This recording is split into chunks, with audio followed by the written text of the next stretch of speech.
This next book I'd like to talk about is by a relatively well-known writer, but maybe it's not his most famous book. The writer is E.P. Thompson, who's the English journalist and socialist and peace activist.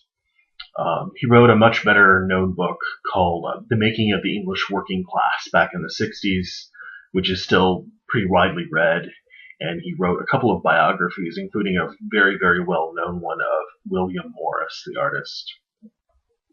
This one is called The Romantics by E.P. Thompson, with a foreword by Dorothy Thompson, who I believe was his widow.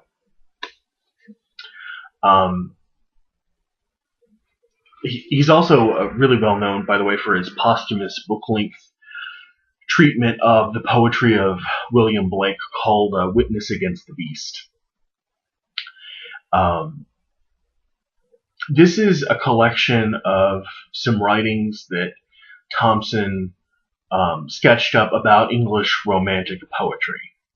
And unfortunately, he only got a chance to sketch the plan for the project before he passed away in 1993.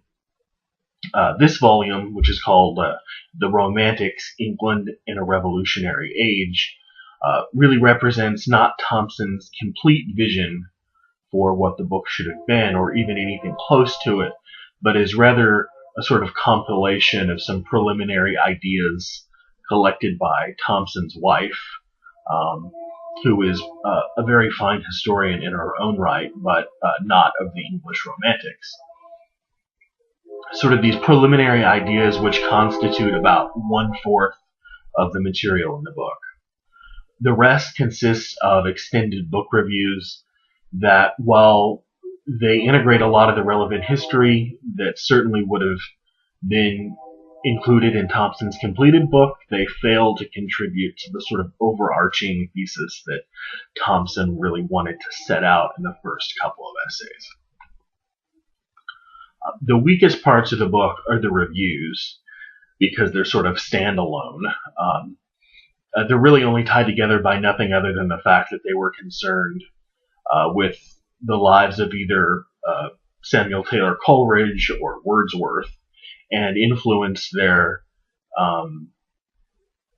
ideas about and reactions to the French Revolution, what they thought about the French Revolution. William Godwin and John Thelwell are two of the more prominent figures who were of no small amount of historical interest to him. However, I would imagine the average reader of this book is probably not going to be too interested in reading Mark Phillips' 7-volume edition of the political and philosophical writings of William Godwin, and might feel genuinely miffed that reviews like these made up the majority of the book, which they do. To make matters worse, the words book review are mentioned nowhere on the side flaps or the back cover of the book, so you don't really even get the impression that they're book reviews until you're actually reading it, and then you're thinking, oh, he's just talking about one other book that some guy wrote. But there are a couple of pieces that save this from being really completely uninteresting to the average reader. The first piece is called Education and Experience, and it's a pretty convincing, if somewhat truncated, argument asserting that Wordsworth's poetry tried to bridge the gap between the educated gentry and the common man, elevating pure experience as the true metric of education. Thompson argues that education prior to the 1790s was practically synonymous with social control, what you might expect a Marxist slash socialist to argue, and that a so-called classroom of experience could be liberating, just a pure experience, not inside the four walls of a classroom. Of course, we recognize this viewpoint now as one of the sort of the centers of Romantic thought, but it was really radically new in the last decades of the 18th century. In the second piece, called Disenchantment or Default, Thompson discusses the role of what he calls disenchantment, which is being critical of former positions, politics, and opinions generally, versus what he calls apostasy, or the total and utter disavowal of former opinions. He says that disenchantment can enhance poetry while the completeness of apostasy ruins it, often turning the poet into a cynic, which is what I take it to mean when he says this: there is a tension between a boundless aspiration for liberty, reason, egalite, perfectibility, and a peculiarly harsh and unregenerate reality. So long as that tension persists, the creative impulse can be felt, but once the tension slackens, the creative impulse fails also. Thompson insinuates that this might have happened to Wordsworth, and that it certainly happened to Samuel Taylor Coleridge.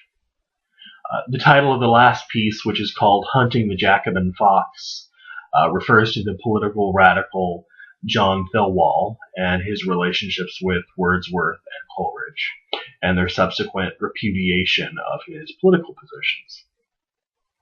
During the last years leading up to his death, Thompson was passionately involved in worldwide nuclear disarmament.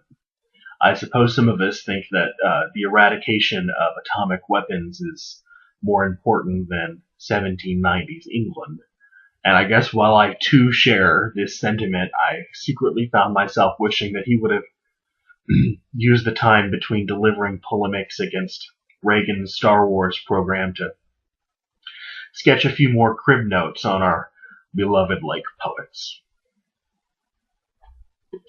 E.P. Thompson's The Romantics, England in a Revolutionary Age.